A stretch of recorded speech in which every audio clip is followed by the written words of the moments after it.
अस्सलामुअलैकुम। कैसे हैं आप सब? उम्मीद करती हूँ सब ठीक ठाक होंगे और मज़े में होंगे। तो आज हम लोग बनाएंगे चना पुलाव, क्योंकि आज हमारे घर पे गेस्ट आ रहे हैं और जो गेस्ट है वो स्पेशल मेरी ननंद आ रही हैं। उसने फरमाइश की थी कि मैंने भाभी आपके हाथ का चना पुलाव खाना है।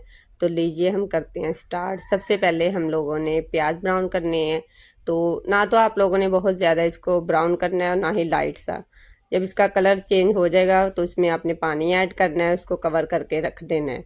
कवर करने के बाद इसमें आप लोगों ने अदरक लहसुन का पेस्ट डालना है और उसकी अच्छे से आपने भुनाई करनी है।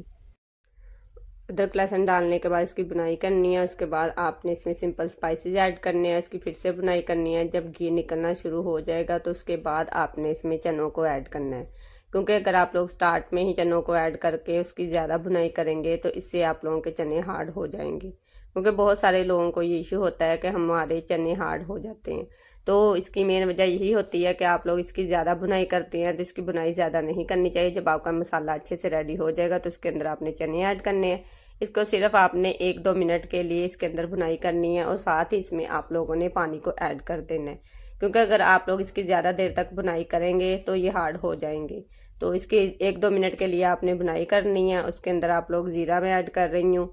और मुझे आप बताएं कि आप लोगों के घर में ऐसे कौन से स्पेशल गेस्ट आते हैं जिनके लिए आप कुकिंग करना पसंद करती हैं। वैसे रिश्तेदारों के लिए तो कोई भी अच्छे से कुकिंग करना पसंद नहीं करता। अब सारे मेरे रिश्तेदार कमेंट में आ जाएंगे कि हम लोगों ने आपका क्या बिगाड़ा है। तो प्लीज़ काइंडली मेरे रिश्तेदार चुप करके बैठे रहा करें।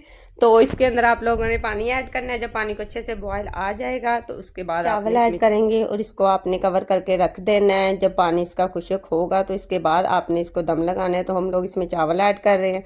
चावल ऐड करने के बाद इसको आपने 2-3 मिनट के लिए कवर करके रख देना है। इसके साथ ही आपने इसको चम्मच के साथ हिलाते जाना है। जब पानी खुश्क हो जाएगा तो इसको आपने दम लगाना है। फूड कलर आप लोगों की अपनी चॉइस है, आप लोग अगर पसंद करते हैं तो डाल सकते हैं। हमारे घर में ये पसंद किया जाता है, इसलिए मैं तकरीबन ही हर पुलाव में डालती हूँ। जब इसका पानी खुश्क हो जाएगा फूड कलर डालने के बाद आपने इसको दम पे लगा देना है। दम आपको पता है मैं 15 मिनट का लगाती हूँ। और आपने ये 15 मिनट का जब दम लगाना होता है तो आप इसकी आंच सिर्फ 5 मिनट के लिए हल्की आंच पे चलाया करें, क्योंकि 15 मिनट का दम ज़रूरी नहीं है कि आप लोग आंच भी 15 मिनट ही चलाएं। 5 मिनट के बाद आप लोग इसकी आंच को बंद कर दिया करें। 15 मिनट बाद हम इसको दम को खोलेंगे तो लीजिए हमारा मज़ेदार सब चना पुलाव रेडी हो जाएगा। पुलाव को देख के किस किस के मुंह में पानी आ रहा है, तो वो अगर उसके मुंह में पानी आ चुका है तो प्लीज़ मेरी वीडियो को लाइक और सब्सक्राइब किया करें, इससे आपका कुछ नहीं बिगड़ता। मज़ेदार सा पुलाव तैयार है। तो प्लीज़ मेरे यूट्यूब चैनल को लाजमी सब्सक्राइब किया करें। मेरे चैनल का नाम है निशा लव कुकिंग। तो हमारा पुलाव मज़ेदार सा रेडी है। तो मिलते हैं नेक्स्ट वीडियो में। अल्लाह हाफिज़।